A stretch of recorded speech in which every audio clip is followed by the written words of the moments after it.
A pergunta do meu leitor foi: se eu perder a fé, perco a salvação? O que eu disse a ele? Bem, você ficou confuso por passagens que dizem de pessoas que perderam a fé ou negaram a fé, achando que isso acarretaria a perda também da salvação. Que a salvação é imperdível, incapaz de ser perdida, fica muito claro em diversas passagens da Bíblia. Mas você tem dúvidas quanto à salvação real de pessoas como Himeneu e Alexandre, que Paulo entregou a Satanás para que aprendam a não blasfemar. Isso está em 1 Timóteo 1,20. O fato de eles terem sido entregues a Satanás foi por cometerem um pecado para a morte, como fala em 1 João 5, 16 a 17. Isto é, um pecado digno de ser repreendido com a morte física, não com a condenação eterna. Nessa mesma condição estava o homem de 1 Coríntios, capítulo 5, e provavelmente também Ananias e Safira, que foram mortos em Atos 5. Outras passagens que falam de apostatar da fé podem também significar o desviar de uma mera profissão de fé, o que muitos incrédulos professam ter ao se declararem cristãos. Saia na rua de um país cristianizado como o Brasil e pergunte a cada pessoa que você encontrar na calçada se ela é cristã ou se crê em Jesus, e a resposta da maioria será sim. Mas você verá claramente que muitas delas têm a fé morta, de que fala Tiago, algo apenas superficial e exterior. Algumas passagens podem confundir por pensarmos que estejam falando de posição, quando estão falando de condição, e vice-versa. Ao crer em Jesus, você é salvo eternamente e recebe o Espírito Santo, que é a garantia dessa salvação, e ele nunca mais sairá de você, pois a promessa do Senhor era que ficaria para sempre. Nesse momento, você é colocado numa posição inabalável, ressuscitado e assentado com Cristo nos céus. Veja o que a Bíblia diz: bendito Deus e Pai de nosso Senhor Jesus Cristo, o qual nos abençoou com todas as bênçãos espirituais nos lugares celestiais em Cristo, e nos ressuscitou juntamente com Ele, e nos fez assentar nos lugares celestiais em Cristo Jesus, em quem também vós, depois que ouvistes a palavra da verdade, o Evangelho da vossa salvação, tendo nele também crido, fostes selados com o Espírito Santo da promessa, o qual é o penhor da nossa herança ao resgate da sua propriedade em louvor da sua glória. Tudo isso está em Efésios capítulos 1, 2, capítulos 1 e capítulo 2. Mas não é esta ainda a sua condição, por você ainda estar em um corpo de carne e sujeito a pecar. As exortações dirigidas a crentes que parecem exortá-los a manter sua salvação por algum esforço, estão, na verdade, mostrando que devem expressar em sua condição a posição que já pertence a eles. Vou explicar. É como falar ao milionário que faz bem de vez em quando ele tirar algum dinheiro do bolso e gastar. A sua posição de milionário, que ele é, não significa que ele não venha a viver numa condição de sovina. Percebe? Ele é milionário, mas ele vive como sovina. Uma pessoa é salva, mas às vezes ela vive como uma perdida. Quando Paulo escreve sobre o que os coríntios eram antes de serem salvos e em que eles foram transformados, ele não quis dizer que eles agora eram incapazes de crer, de cair nos mesmos pecados de antes. Por isso você encontrará crentes genuínos, às vezes vivendo igual ou pior do que incrédulos, como era o homem do capítulo 5 de 1 Coríntios. E o Senhor sabia muito bem que isto poderia acontecer, por isso ele está hoje no céu, intercedendo por nós, por todo aquele que crê nele, e ele é todo ouvidos. Para o caso de pecarmos, podemos confessar nossos pecados.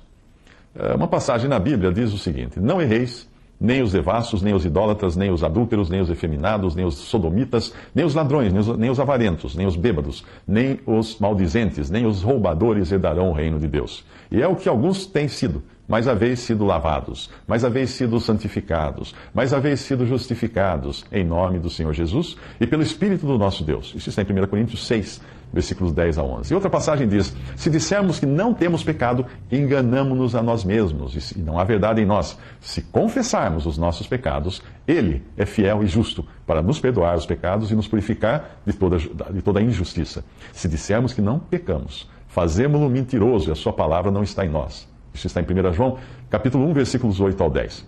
Outra verdade importante é a do novo nascimento, às vezes confundido com salvação. Embora o novo nascimento faça parte do pacote da salvação, uma pessoa nascida de novo ainda não está salva, mas estará, ou simultaneamente ao nascer de novo, ou tão logo a mensagem clara do Evangelho seja aceita e crida por ela. O Senhor Jesus fala: aquele que não nascer de novo não pode ver o reino de Deus. Na verdade te digo que aquele que não nascer da água e do Espírito não pode entrar no reino de Deus. João 3, versículos 3 a 5. Ao contrário do que alguns pensam, essa água não é o batismo, mas é a água da palavra de Deus mostrada em símbolo nas bodas de Caná, no capítulo seguinte, quando ela é transformada em vinho, símbolo do sangue e de alegria. Pelo que o Senhor, tão logo, ela é transformada em vinho pelo Senhor, tão logo os vasos vazios ficam cheios dessa água. Outra passagem diz: sabendo que não foi com coisas corruptíveis, como prata ou ouro, que fostes resgatados da vossa vã maneira de viver, que por tradição recebestes de vossos pais, mas com o precioso sangue de Cristo, como de um cordeiro imaculado e incontaminado, sendo de novo gerados ou nascidos de novo, não de semente corruptível, mas da incorruptível, pela palavra de Deus viva e que permanece para sempre. 1 Pedro 1, 18 ao 23. Outra passagem ainda. Como também Cristo amou a igreja, e a si mesmo se entregou por ela, para santificar, purificando-a com a lavagem da água, pela palavra. Olha a água aí, associada à palavra. Efésios 5, 25 a 26.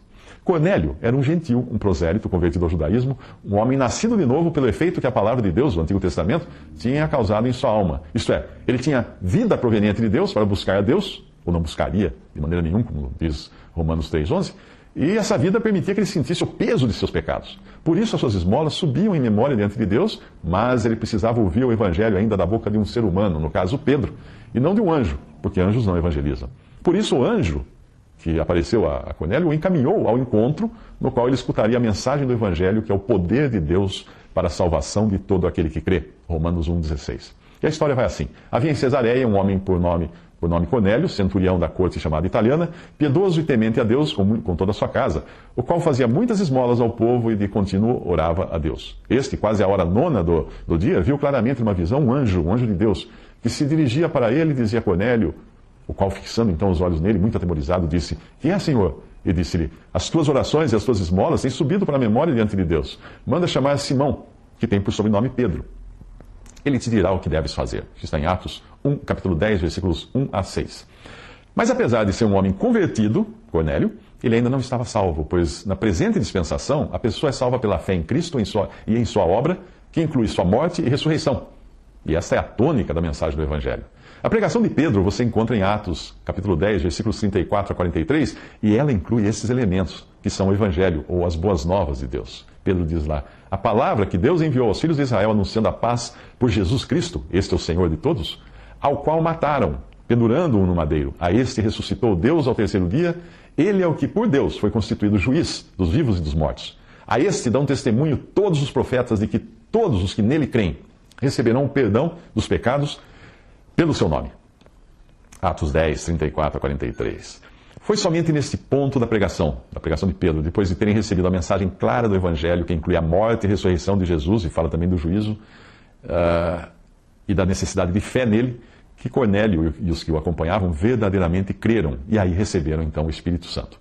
Assim continua sendo com cada um que hoje se achega a Cristo. A palavra de Deus injeta nele vida, então ele passa a sentir o peso dos seus pecados e a ansiar por perdão. O Espírito Santo então toca o seu coração. Ele crê no Evangelho da salvação, é salvo e recebe o Espírito Santo. Não é exatamente uma ordem por etapas, mas inclui tudo o que ocorre numa alma, desde o novo nascimento até a posição de estar salvo e salvo eternamente.